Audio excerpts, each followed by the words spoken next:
Bwana asifiwe. Neno letu la leo ni ujumbe unaosema kuushinda ulimwengu wa giza. Ndio utakuwa ujumbe wetu wa siku ya leo. Ulimwengu wa giza ni ulimwengu usioonekana, na kwa watu wengi wanaodhamini vitu vinavyoonekana hawataona kama ni ujumbe wa maana sana kwao, kwa sababu binadamu amezoea kuona, amezoea kusikia. Kwa hiyo unapomwambia habari ya vitu visivyoonekana inampa shida. Lakini kiukweli kuna vitu ambavyo havionekani hata hivyo, ambavyo tunavitumia kila siku. Mojawapo ya vitu ambavyo viko kwenye maisha yetu kila siku lakini hatuvioni ni hewa tunayevuta. Tunavuta hewa lakini hatuioni. Lakini tunasikia upepo ukivuma, pia hatuuoni. Lakini tunaenda hospitali, madaktari wanatupima, wanatuambia una ugonjwa wa malaria. Lakini ukimwambia nionyeshe, hawezi kukuonyesha, kwa sababu wale bakteria wake ni wadogo mno, huwezi kuwaona kwa macho. Lakini wana uwezo wa kukudhuru. Lakini sio kukudhuru tu, wana uwezo wa kuua. Magonjwa mengi yanaua, lakini ukiwaambia wakuonyeshe yule mdudu anayeua, hawawezi kukuonyesha. Kwa hiyo tunakubaliana kimsingi kuna vitu visivyoonekana vinavyoweza kuharibu maisha ya mtu, kuyabadilisha maisha ya mtu na kufanya maisha ya mtu hata yakaondolewa duniani. Na ulimwengu wa giza hali kadhalika hauonekani, lakini ni viumbe wasioonekana wanaoweza kuathiri kabisa maisha ya mtu, na havijali elimu ya mtu, havijali uzuri wa mtu, havijali maarifa alionayo mtu, vinaweza vikamharibu tu. Na tunapojifunza jinsi ya kuushinda ulimwengu wa giza, tunajifunza juu ya kitu muhimu sana. Na katika maisha ya binadamu, ungeondoa ulimwengu wa giza unaomshambulia, ukauondoa usiwepo, binadamu ni mtu aliyefanikiwa kuliko maelezo. Yaani kwa mfano, kama ulimwengu wa giza unaoshambulia maisha yako ungetengwa na wewe kabisa, ukabaki wewe kama ulivyo, ukabaki wewe peke yako bila ulimwengu wa giza kuingilia chochote katika maisha yako, ungeshangaa jinsi ambavyo una ufahamu mkubwa, jinsi ambavyo una maarifa ya ajabu ya kimungu yasiyoelezeka, na jinsi ambavyo ungefanya mambo makubwa kuliko unavyoweza kufikiri. Asilimia kubwa ya maisha ulionayo yana mwingiliano na ulimwengu wa giza wenye kuharibu sana hatima yako. Kuna vitu vingi sana vinakuja kwenye maisha yako ambavyo huwezi kuvifikiria, vinavyoathiri maisha yako na kuyafanya maisha yako yasiwe kama ambavyo unatamani yawe. Lakini tunazo silaha za kimungu ambazo Mungu ametupa, ambazo tukizitumia, hata kama hatutapata kwa 100%, lakini tutapata kwa kubwa kabisa. Bwana Yesu asifiwe. Na hilo ndio la msingi. Mungu ametupa silaha, na silaha hizi hazitolewi kwa kila mtu, zinatolewa kwa waaminio, waliomwamini, wanaolikiri jina la Yesu, walioamua kujitenga na dunia na kuamua kumcha Mungu kupitia jina la Yesu. Maana unaweza kumcha Mungu lakini sio kupitia jina la Yesu. Nazungumza na watu walioamua kumfuata Mungu kupitia jina la Yesu. Yesu akasema mimi ndio njia, kweli na uzima. Kwa hiyo kupitia kwake tunaweza tukamfikia Mungu, na kupitia kwake tunaweza tukapata baraka ambazo zimefichwa, ambazo adui amezinyang'anya kwenye maisha yetu. Sasa kwenye maandiko tunayokwenda kuangalia leo, tutaangalia jinsi ambavyo ulimwengu wa giza unapambana na wana wa Mungu, na jinsi ambavyo Mungu anatupa ushindi wa ajabu pale ambapo tunamtii, pale ambapo tunamwamini. Bwana Yesu asifiwe. Wewe kama umemwamini Yesu, kunalo tumaini kubwa sana katika maisha yako. Na mimi nataka nikuambie, kuna vitu havijatokea kwenye maisha yako, lakini jinsi utakavyoendelea kumtafuta Mungu, hivyo vitu vitatokea. Bwana asifiwe. Kuna vitu vinakuja mbele yako, kuna baraka zinakuja. Usiogope mitikisiko unayokutana nayo.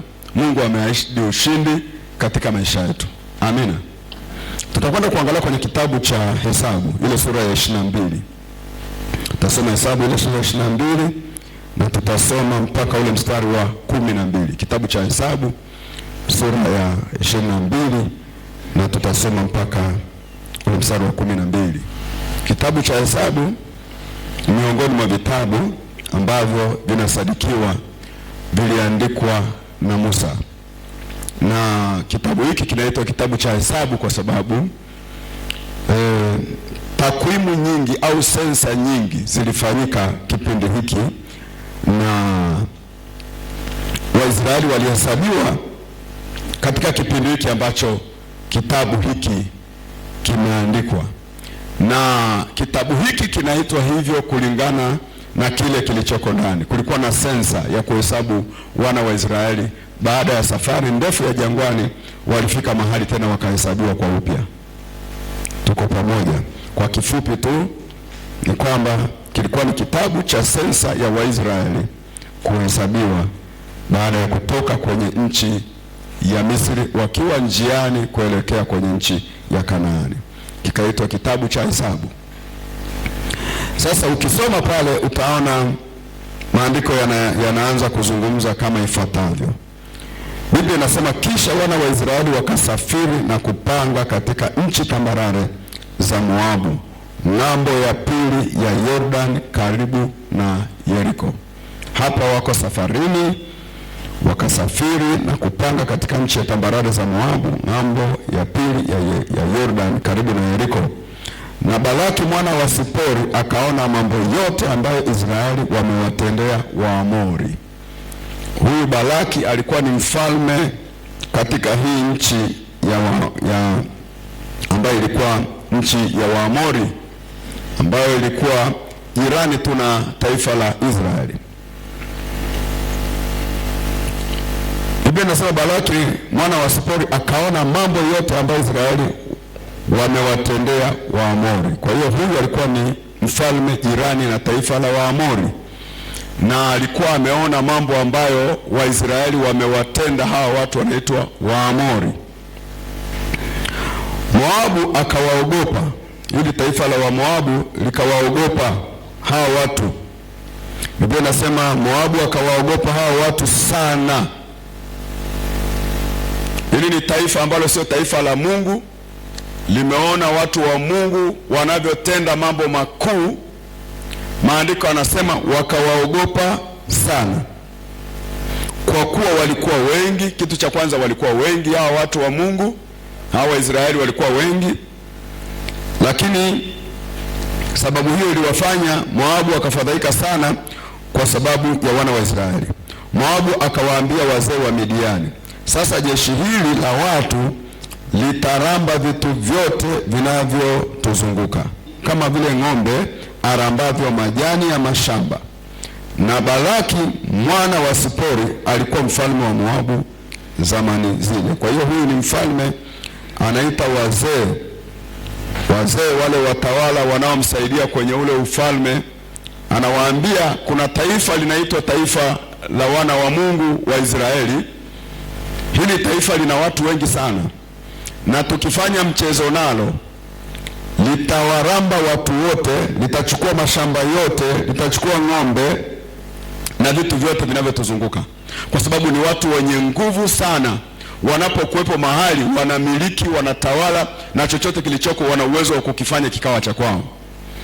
Anasema basi akatuma wajumbe kwa Balaamu mwana wa Beori hata Pethori ulio kando ya mto, mpaka wa nchi ya wana wa watu wake, kwenda kumwita akisema, tazama kuna watu waliotoka Misri, tazama wanaufunika uso wa nchi, tena wanakaa kunikabili mimi.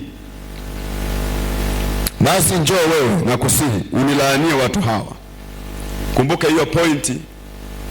Huyu mfalme anamuita huyu Balaamu, anamwambia tafadhali, naomba uje unilaanie hawa watu, unilaanie, unisaidie tu kuwalaani hawa watu wenye nguvu, hawa watu ambao hawashindwi, hawa watu ambao wakiamua kitu chao hakuna anayeweza kuwazuia.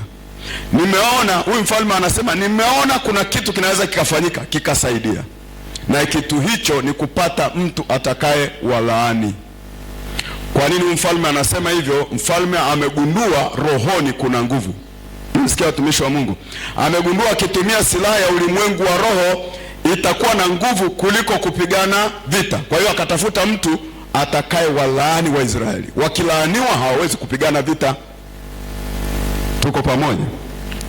Kwa hiyo anamwambia basi njoo wewe, ule mstari wa 5, njoo wewe nakusihi unilaanie watu hawa, maana wana nguvu kunishinda mimi. Anatafuta mtu wa kumlaani mtu aliyebarikiwa, kwa sababu huyo mtu ana nguvu kuliko yeye.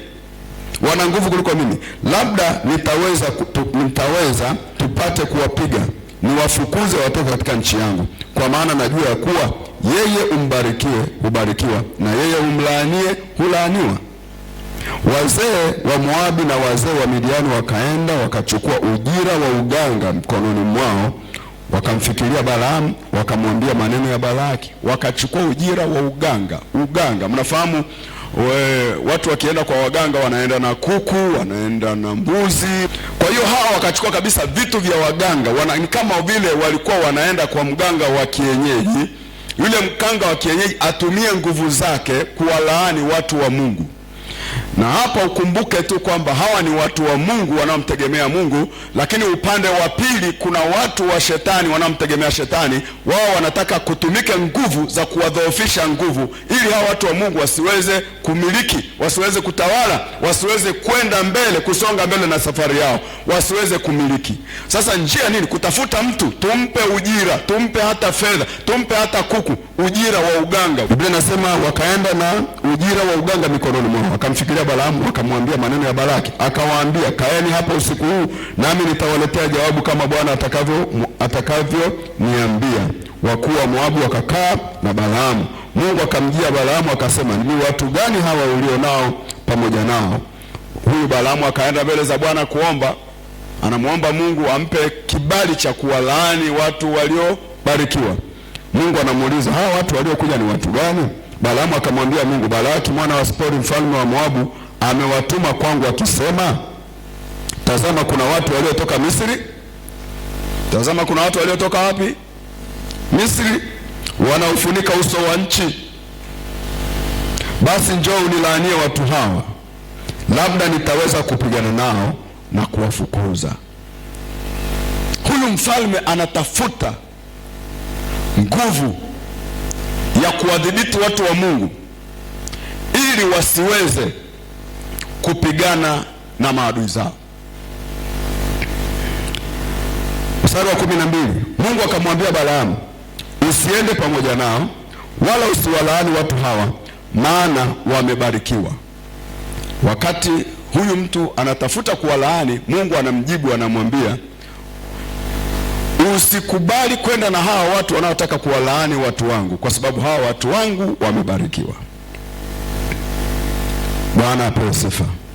Nazungumza jinsi ya kuushinda ulimwengu wa giza.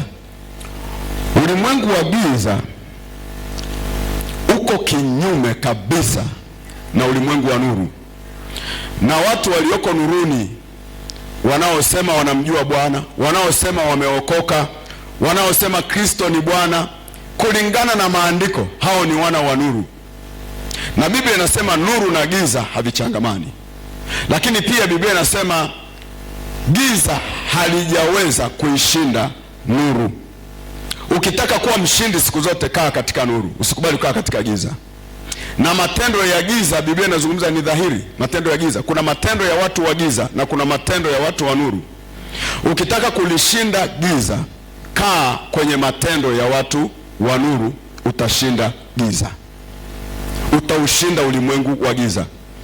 Wana wa Mungu wengi wanashindwa na ulimwengu wa giza kwa sababu wanakaa upande wa ulimwengu wa giza. Ukikaa upande wa ulimwengu wa giza, wewe ni mtu wa kushindwa. Ukikaa upande wa ulimwengu wa nuru, wewe ni mtu wa kushinda siku zote. Sasa hii habari inayozungumzwa hapa ni habari ya ajabu sana. Huyu mtu aliyekuwa anaitwa Balaki alikuwa ni mfalme, kama tulivyosoma, alikuwa ni mfalme katika nchi ya Moabu, ambayo ilikuwa ni taifa lilikuwa karibu kabisa na taifa la Israeli. Na mfalme huyu alisikia habari za Waisraeli wakati wanatoka Misri, akasikia jinsi ambavyo wameyapiga mataifa yaliyokuwa njiani wakati uko na safiri. Mojawapo kati ya taifa ambalo lilipigwa lilikuwa ni taifa ambalo lilikuwa liko jirani sana na taifa hili la Moabu. Na hili taifa lilipigwa na Waisraeli na lilikuwa ni taifa lenye nguvu sana. lilikuwa ni taifa lenye nguvu sana, lakini Waisraeli wakalipiga. Hili taifa lilikuwa linaitwa Sihoni, lilikuwa ni taifa ambalo liko jirani na hawa watu wa Moabu. Lakini Waisraeli walipofika wakapigana, hili taifa lilikuwa na jeshi kubwa, wakalipiga na wakalishinda. Kwa hiyo walipowashinda hawa watu wa Sihoni ambao ni taifa jirani na Moabu, safari ikawa sasa ni ya kuelekea kwa hawa watu wa hili taifa la Moabu. Ni kama vile sisi tuko karibu na Kenya, usikie Kenya imepigwa na hawa waliopiga Kenya wanakuja huku kwetu. Kwa hiyo huyu mfalme alikuwa mjanja. Alipouliza habari za Waisraeli akaambiwa ni watu hodari, ni watu mashujaa, ni watu ambao huwezi kupigana nao vita, ni watu ambao wakipanga jambo lao huwezi kulipangua. Shetani anajua, ulimwengu wa giza unajua makusudi na mipango ulionayo, hakuna mtu anayeweza kupangua. Wanajua kabisa kama umemwamini Yesu, wanajua kabisa kuna vitu hawawezi kuviondoa kwenye maisha yako. Wanajua kabisa wakipambana na wewe hawezi kukushinda. Wanachokifanya ni kutengeneza mkakati, ni kutengeneza plan B ambayo hiyo itaweza kukudhoofisha nguvu ili uweze kushindwa kwenye vita. Kwa hiyo walichokifanya hawa sasa, wakagundua kwamba ukitaka kuwashinda hawa watu waliobarikiwa, ukitaka kuwashinda hawa watu ambao hawashindwi na jambo lolote, ni kutengeneza mkakati. Na mkakati huo sio mkakati wa kupigana nao vita, maana ukipigana nao vita huwezi kuwashinda. Ukisema unachukua silaha za mwilini huwezi kuwashinda. Wakaingia kwenye silaha za rohoni, wakasema tumpate mtu ambaye ana uwezo wa kuwalaani, kwa sababu mtu aliyelaaniwa siku zote ni mtu wa kushindwa. Na mimi najua umebarikiwa katika jina la Yesu. Wewe ni mbarikiwa, hujalaaniwa. Katika jina la Yesu sema mimi nimebarikiwa. Kwa hiyo wakamtafuta mtu alikuwa anaitwa Balaamu. Ukisoma historia ya Balaamu haieleweki sana ni mtu alitokea kwenye historia gani, lakini tunamkuta Balaamu anatokea. Hawa watu anaonekana kuwa ni mtu maarufu, lakini aliyekuwa ni mtu anayejua kuutumia ulimwengu wa roho vizuri. Kwa hiyo wakatuma watu kwa huyu mtu anayekuwa Balaamu. Balaamu ukisoma habari zake alikuwa ni mtu wa ajabu sana. Alikuwa kuna wakati anatumia nguvu za Mungu kabisa. Alikuwa anamuita Mungu na Mungu alikuwa anasema naye. Hata hapa alimuita Mungu na Mungu akasema naye. Lakini kuna wakati ambapo Balaamu huyu alikuwa anatumia nguvu za giza, nguvu za uchawi kabisa. Kwa hiyo usishangae watu ambao unawaona wanamcha Mungu wakati mwingine wanageuka tena wanatumia nguvu za giza. Balaamu alikuwa anatumika huku na huku. Kwa hiyo hawa walikuwa wanamjua kwamba tukitaka tutoke kwenye hii vita tushinde, tumtumie Balaamu. Ndio wakatuma wajumbe kwa Balaamu ili Balaamu akipokea ule ujira wa uganga aweze kuwalaani Waisraeli, watu waliobarikiwa na Bwana. Maandiko yanasema Balaamu kabla hajapokea ule ujira akamwambia ngoja nikamuulize Mungu. Alipoenda kumuuliza Mungu, Mungu akamwambia huwezi kuwalaani watu ambao wamebarikiwa. Kwa hiyo Balaamu akagonga ukuta kwa Mungu. Mungu amekataa, amesema watu wamebarikiwa na huwezi kuwalaani. Lakini Balaamu hakuishia hapo. Ukiendelea kusoma sura za mbele, Balaamu walimrudia tena kwenda kumwomba tena na tena, na Balaamu akajaribu mara 3 kuwalaani wana wa Israeli, lakini ikashindikana kuwalaani. Ninachotaka tu uelewe hapa ni kwamba kuna mkakati kwenye ulimwengu wa roho wa kukudhoofisha. Na mkakati huu wa kukudhoofisha unatumia mbinu nyingi sana. Na zile mbinu unazozijua ambazo unafikiri kwamba hizo ndio shetani anazitumia, wakati mwingine anatumia mbinu nyingine kubwa kuliko hata hizo. Nimeona wakati mwingine kwenye maisha ya watu kabisa ambao wamemcha Mungu wanajikuta wanapungukiwa tu na nguvu bila kujua kwamba nini kinachotokea kwenye maisha yao. Wakati mwingine si kwamba unapungukiwa tu na nguvu, lakini kunakuwa na mkakati kwenye ulimwengu wa roho wa kukudhoofisha nguvu. Mkakati unaokufanya wewe ukitaka kwenda mbele unashindwa kwenda mbele, unajikuta uko pale pale siku zote. Na mkakati huo unahitaji watu ambao ni watu hodari. Unahitaji watu ambao wameamua kujua kwamba tuko vitani. Biblia inasema hatimaye mzidi kuwa hodari katika Bwana na katika uweza wa nguvu zake. Na maandiko yanasema vaeni silaha zote za Mungu mpate kushindana siku ya uovu, kwa sababu kushindana kwetu sisi si juu ya damu na nyama, bali ni juu ya wafalme, wakuu, wenye mamlaka na majeshi ya pepo wabaya katika ulimwengu wa roho. Bwana asifiwe. Kwa hiyo hapa kilichokuwa kinatumika, zilikuwa zinatumika nguvu za kulaani ambazo ni nguvu za kumdhoofisha mtu nguvu, lakini zilikuwa zinatumika nguvu za kichawi kuhakikisha Waisraeli hawawezi kuvuka. Waisraeli hawawezi kuvuka. Nimekuwa nikiangalia sana ulimwengu wa roho namna unavyofanya kazi. Ndugu zangu, nataka niwaambie mfumo ulioko duniani kwa sasa hivi, namna shetani anavyofanya kazi kwa sasa hivi ni tofauti sana na alivyokuwa anafanya kazi kipindi cha nyuma. Kwa nini shetani amebadilisha mifumo ya utendaji kazi kwa sasa hivi katika kanisa? The way teknolojia inavyoongezeka katika ulimwengu, ndivyo ambavyo shetani analeta mfumo mpya wa kuwadhibiti watakatifu, watu wa Bwana, akitumia mbinu za mifumo iliyoko duniani. Shetani huwa hapitishi vita vyake nje ya mifumo unayoiona. Yeye anatumia vile vitu ambavyo vipo na anavitumia vizuri sana kudhibiti watu wa Mungu ili wasiweze kupenya na kufikia kwenye hatima yao. Kwa mfano, nilikuwa naangalia kwa sasa hivi shetani anachokifanya, anatumia mifumo ya mitandao. Mifumo ya mitandao ni mifumo inayowazuia sana watu wa Mungu kushindwa kufika kwenye hatima. Ni rahisi sana ukaona kama mitandao haidhoofishi nguvu zako za rohoni, lakini mimi nataka nikwambie, mitandao imetengenezwa katika mfumo ambao utakuchelewesha sana kufika kwenye hatima yako usipokuwa na ufahamu. Unaweza ukachukua ile simu yako, ni simu umeinunua mwenyewe kwa fedha zako, lakini ndani ya hiyo simu shetani akatumia ile simu kuhakikisha huna muda na Mungu kabisa. Na wana wa Mungu, nataka niwaambie kabisa, kama hutadhibiti simu yako kwa kipindi tulicho nacho, utashindwa hata kuomba.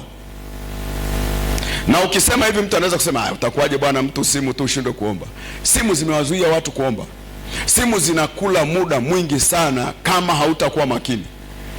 Na unaweza ukaona ni kitu cha kawaida, lakini ni mmoja kati ya silaha ambazo adui anaweza kuzitumia kukufanya wewe ukawa dhaifu kiroho. Ili shetani aweze kukudhibiti, lazima akushushe nguvu.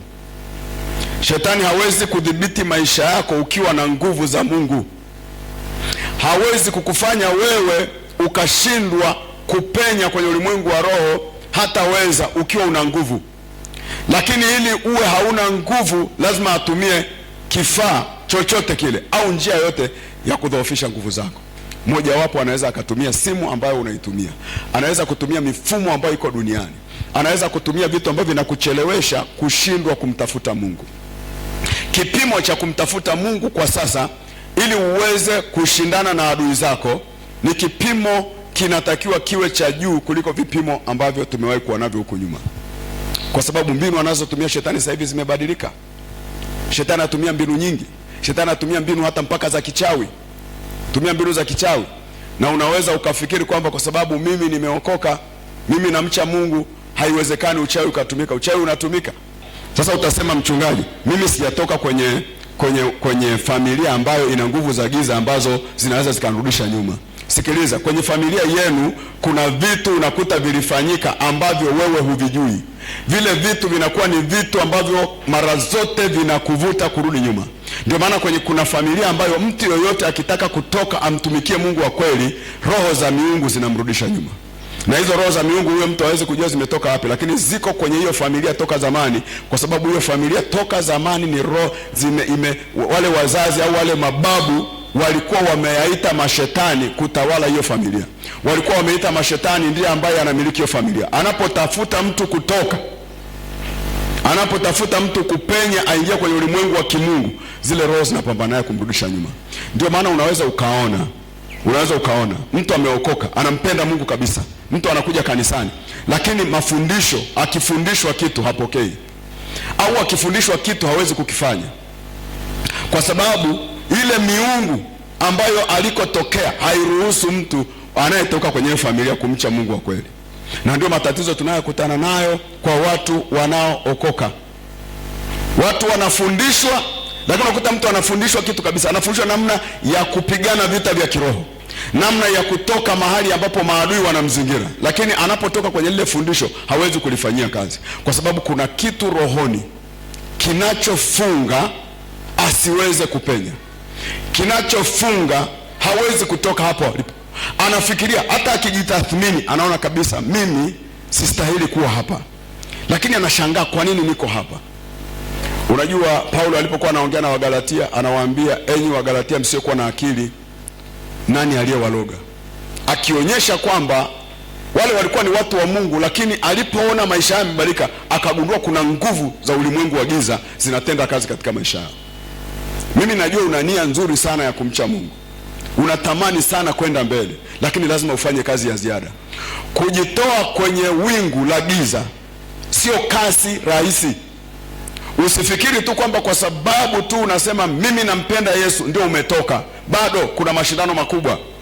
Kumbuka Mungu alipowaambia wana wa Israeli na wapeleka kwenye nchi iliyojaa maziwa na asali. Wana wa Israeli walijua kwamba ni kitu rahisi sana kwenda kumiliki nchi iliyojaa maziwa na asali. Lakini angalia miaka waliokaa jangwani, miaka 40. Huko jangwani walikaa wakazaa watoto mpaka watoto wenyewe wakawa watu wazima wako jangwani. Miaka 40 sio michache. Na Biblia inasema wale wazee waliotoka Misri karibu wote walikufa jangwani. Karibu wote walikufa jangwani. Hawakuweza kufika. Na Biblia inasema hawakuweza kufika kwa sababu hawakujua namna ya kutembea na Mungu. Ukiokoka lazima ujue principles za kutembea na Mungu. Ukitaka kumcha Mungu, kaa kwenye principles za kimungu. Usiishi kama unavyotaka, hauwezi kupata ushindi. Nataka nikuambie wewe ambaye una kiu na unataka kumwona Bwana katika maisha yako, lazima usikie neno la Bwana na ulitendee kazi. Kama hautalitendea kazi ukaishi kama dini, hautaweza kuona matokeo. Vita ni vikubwa mno. Ulimwengu wa roho unatumia kila nguvu kukurudisha nyuma. Ndio maana tunasema katika maisha yako lazima ujue kwamba uko vitani siku zote. Bwana Yesu asifiwe. Uko vitani, usidanganywe. Uko vitani. Kila saa kuna mashetani, kuna ulimwengu wa giza unaokuwazia mambo mabaya. Kuna vitu viko kinyume na wewe kila hatua. Kuna ulimwengu wa roho ambao saa zote haukuruhusu wewe kufika hapo mahali unapotaka kufika. Kwa hiyo dawa nini? Lazima ujipange, ujue kwamba uko vitani. Mtu anayejua uko vitani anavipanga vita vyake vizuri.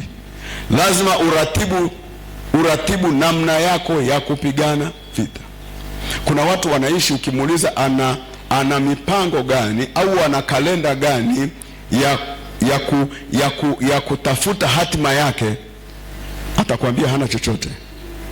Kuna mtu hana maombi ya wiki, yani hana maombi ambayo ndani ya wiki kwamba maombi haya ni ya kwangu ya kupigana vita vya kumiliki baraka zangu ambazo adui alitunyang'anya kabla hata sijazaliwa. Maana sio wewe tu, wamenyang'anywa ndugu zako, wamenyang'anywa wadogo zako, imenyang'anywa familia yako. Kuna vitu haviko sawa, vinahitaji virudishwe. Vitarudishwaje? Lazima upange mkakati.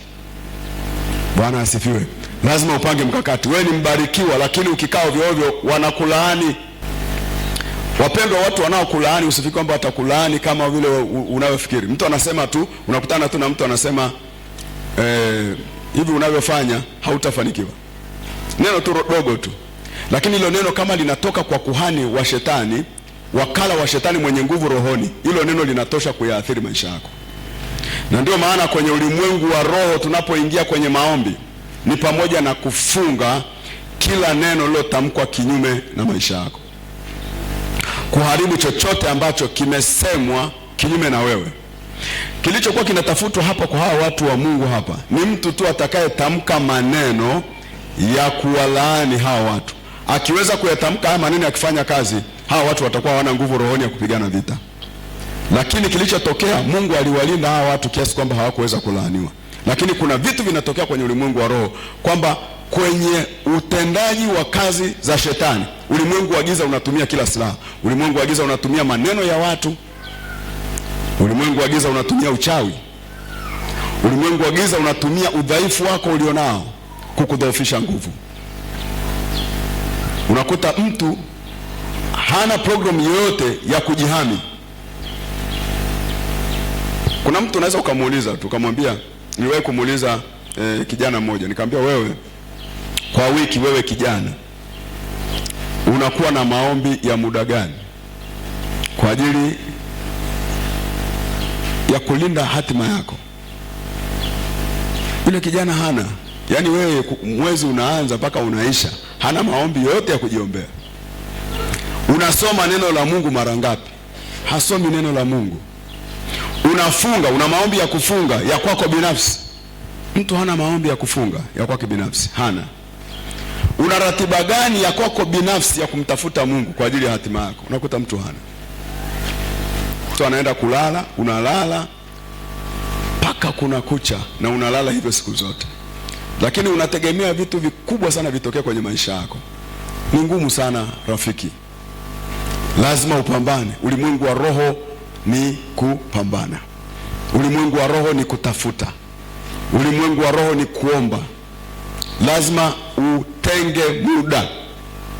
Bwana Yesu asifiwe. Lazima utenge muda wa kushindana na adui zako. Unataka kuwa na hatima kubwa, hiyo hatima haitatokea tu kwa kunyamaza, hiyo hatima itatokea kwa kupigana vita. Israeli ili wamiliki Kanaani walipigana vita vingi sana. Ili uweze kumiliki haitakuwa rahisi, unahitaji kupigana vita vingi. Mwambie jirani yako, unahitaji kupigana vita vingi. Mungu amekuweka wewe kwa majira na wakati upigane, urudishe hatima ambayo ilinyang'anywa kwenye uzao na kizazi chenu. Njia ya kushinda ni kuwa mtu wa rohoni, kuwa mtu wa maombi. Funga katika wiki, angalau kwa wiki funga mara moja. Usikae tu mpaka ukasikia maombi yametangazwa kanisani. Lakini sio hivyo tu, kila mwezi unapoanza umeanza mwezi mpya, funga hata siku 3, funika ule mwezi katika njia utakazopita kwenda na kutoka. Usikae tu unasubiri mpaka uambiwe wewe uko vitani. Amina. Wewe uko vitani na una hatima kubwa. Hiyo hatima utaipataje? Lazima ujue mbinu za kupigana kwenye ulimwengu wa roho. Hawa watu wa Mungu walipoonekana kila mahali wanapenya, wanafanikiwa na hatima yao ni kubwa, hawa maadui zao wakatengeneza mkakati wa kuwazuia, kuwalaani ili wasiweze kupenya. Ni maadui wangapi katika maisha yako wanaokulaani, wanaokusema vibaya, wanaokuangalia kwa wivu, wanaokutamkia maneno mabaya ukiwa hujui? Ni vizuri sana ukiwa rohoni unavunja hivyo vyote. Unasimama kwenye maombi, kama ni maombi ya usiku, maombi ya mchana, unasema katika jina la Yesu, yeyote aliyenilaani, yeyote aliyenisemea maneno mabaya, Biblia inasemaje?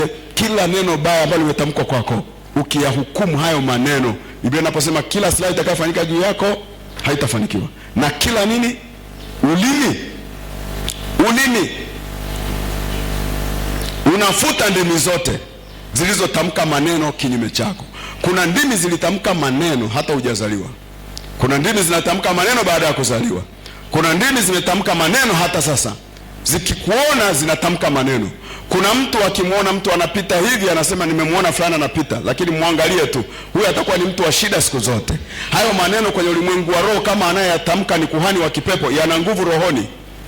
Unapokuingia kwenye maombi unafuta hivyo vitu. Nini tunajifunza kwenye somo letu? Ni kuwa macho kiroho, kwa sababu tunahitaji kuushinda ulimwengu wa giza. Na hatutaushinda ulimwengu wa giza kusema tu tunashinda ulimwengu wa giza. Lazima tuingie vitani kupigana ulimwengu wa giza unaoshindana na maisha yetu. Hebu sema amina ya nguvu. Amen. Mungu akubariki sana. Kwenye somo langu la leo nilikuwa nazungumza namna ya kuushinda ulimwengu wa giza, na nikazungumza kwamba kuushinda ulimwengu wa giza lazima uishi sawasawa na mpango wa Mungu. Lazima ukae kwenye maombi muda mrefu. Lazima utumie neno wakati wa maombi yako. Usiombe tu maombi makavu ambayo hayana neno, kwa sababu unapoambatanisha maombi yako na neno la Mungu yanakuwa na nguvu kwenye ulimwengu wa roho. Usiombe kama mpagani, omba kama mwana wa Mungu uliye hai, na utaona matokeo, na utaona unapenya, na utaona unashinda, na maadui zako hawatakushinda katika jina la Yesu. Amina. Simama pale ulipo, tumwite Bwana wakati huu. Hebu nifuatishe kwa maneno haya. Hebu sema, Bwana Yesu, mikononi mwako naweka maisha yangu. Naomba Bwana unipiganie katika jina lako lenye nguvu. Nahitaji kuiona hatima yangu, nahitaji kuyaona maisha yangu, hata kama kuna vitu ambavyo maadui zangu walininyang'anya. Kwa jina lako Yesu, mchana wa leo ninatamka hivyo vitu popote vilipo virudishwe kwenye maisha yangu katika jina la Yesu. Ninadai afya yangu katika jina la Yesu. Ninadai baraka zangu katika jina la Yesu. Ninadai ndugu zangu kwa jina la Yesu. Bwana Yesu, asante. Wewe ni njia, wewe ni kweli, wewe ni kweli, wewe ni njia, ni baraka, ni amani yangu, ni mtetezi wangu. Katika jina lako Yesu, ninakata rufaa dhidi ya madai yoyote yenye uhalali wa kunifunga, wa kunitesa katika ulimwengu wa roho.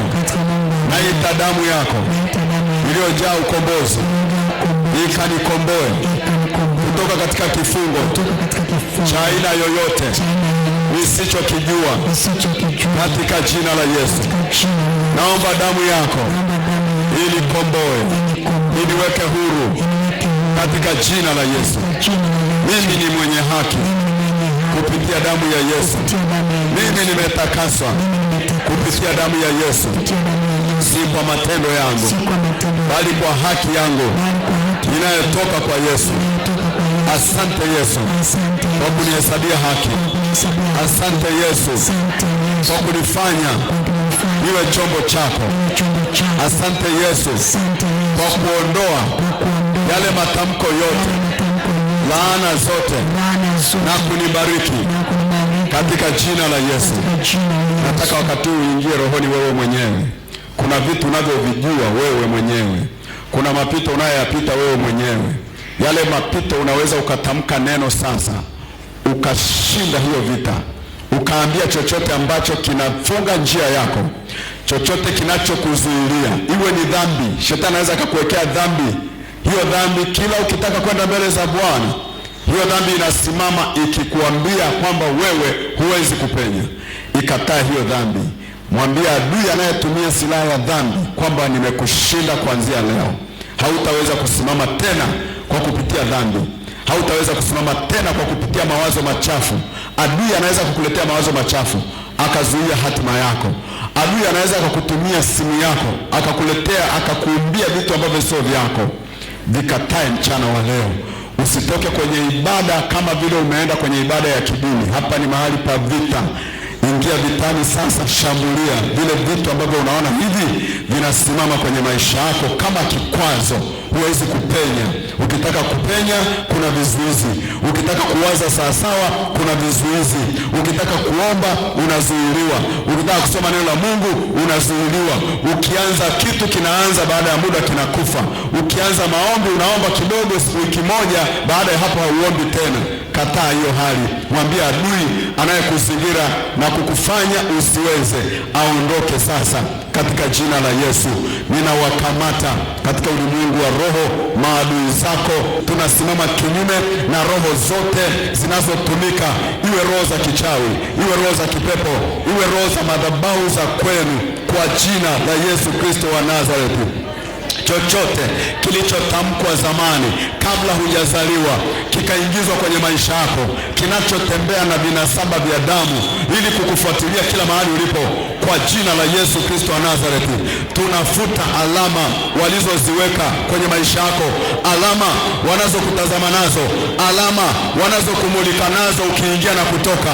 Nafuta alama, nafuta alama, nafuta alama kwa jina la Yesu. Kila mtu atamke kufuta alama walizomwekea, alama walizoweka kwenye maisha yako, kwamba wakitazama tu wakuone, kwamba wakiangalia kwenye darubini zao wakuone. Nafuta alama kwenye macho, nafuta alama kwenye uso, nafuta alama kwenye miguu, nafuta alama kwenye mikono kwa jina la Yesu Kristo wa Nazareti. Chochote kile walichokitamka kwa jina la Yesu, kwa damu ya Yesu, nabatilisha, ninakifuta. Nafuta ndimi za kichawi, ndimi za laana, ndimi za waganga, ndimi za watu wabaya waliotamka maneno, walionena kinyume, walioongea kinyume, wanaongea juu ya hatima yangu, juu ya masomo yangu, juu ya elimu yangu, juu ya ndoa yangu, juu ya watoto wangu. Kwa jina la Yesu tunasimama katika ulimwengu wa roho, tukiita hatima vitu vilivyofichwa, vitu vilivyotekwa nyara, vitu vilivyowekwa gizani. Afya yangu, ita. Kama una ugonjwa, ita afya ije, itakuja. Ita afya yako, ita afya yako. Mwanamke unaumwa, ita Ita afya yako kwa jina la Yesu. Afya lazima ije, maana imeandikwa, amepigwa ili mimi nipone, amesulubiwa ili mimi niishi. Kwa kupigwa kwake nimepona. Imeandikwa, kwa kupigwa kwake nimepona. Mgonjwa jitetee, anza kupigana vita vya kiroho. Wewe ambao una mateso, pigana, utashinda. Pigana, utashinda. Ewe ugonjwa, ondoka.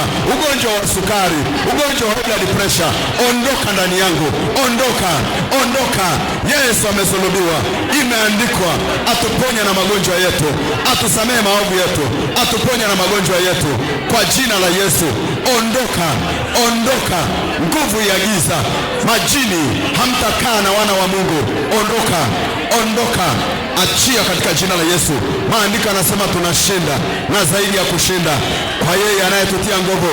Nakiri ushindi, nakiri ushindi kwa jina la Yesu, kwa jina la Yesu. Ninafuata vitu walivyoteka nyara, vitu walivyovichukua, vitu walivyovificha, ninavifuata, navifuata, navifuata. Ingia katika ulimwengu wa roho, fuata kila kitu, fuata kila kitu, fuata kila kitu. Nafuata afya yangu katika jina la Yesu. Achia katika jina la Yesu. Achia vitu ulivyokamata, vitu ulivyoshikilia rohoni katika jina la Yesu Kristo wa Nazareti. Katika jina la Yesu, katika jina la Yesu. Na kataa udhaifu, kataa udhaifu, kataa kushindwa, kataa udhaifu, kataa udhaifu, udhaifu wa kushindwa kuomba. Ninaukataa, ninaukataa, ninaukataa. Najitenga nao kwa jina la Yesu Kristo wa Nazareti aliye hai. Kataa udhaifu, kataa udhaifu, kataa udhaifu, kataa udhaifu, kataa udhaifu, kataa udhaifu. Roho ya hasira naipinga, naipinga. Roho ya ghadhabu kwa jina la Yesu. Roho ya tamaa kwa damu ya mwana kondoo najitenga nayo. Tamka kujitenga nayo, tamka kujitenga nayo. Najitenga na madhabahu ya ukoo, ya familia yenye madai ya kurudisha nyuma kwa jina la Yesu. Tamka, sitarudi nyuma, sitarudi nyuma kwa jina la Yesu. Naweka mipaka, naweka mipaka, naweka mipaka, naweka mipaka kwa jina la Yesu, kwa jina la Yesu. Natumia jina la Yesu. Navuka, navuka, navuka, navuka mahali walipoweka kizingiti, mahali walipoweka kizingiti, mahali walipoweka kizuizi. Vuka vizuizi kwa imani, vuka vizuizi kwa imani, vuka vizuizi kwa imani kwa jina la Yesu Kristo wa Nazareti. Kwa jina la Yesu, kwa jina la Yesu, kwa jina la Yesu, kwa jina la Yesu. Endelea, usiache. Kwa jina la Yesu. Tunakataa hali ya kutekwa nyara, hali ya kufungwa, hali ya kuwekwa mahali ambapo sipo, hali ya kuwekwa mahali ambapo ni pagiza. Giza ondoka, giza ondoka, giza ondoka, giza ondoka. Tunaita nuru, nuru ya Yesu. Nuru itembee, nuru itembee, nuru itembee, nuru itembee katika jina la Yesu.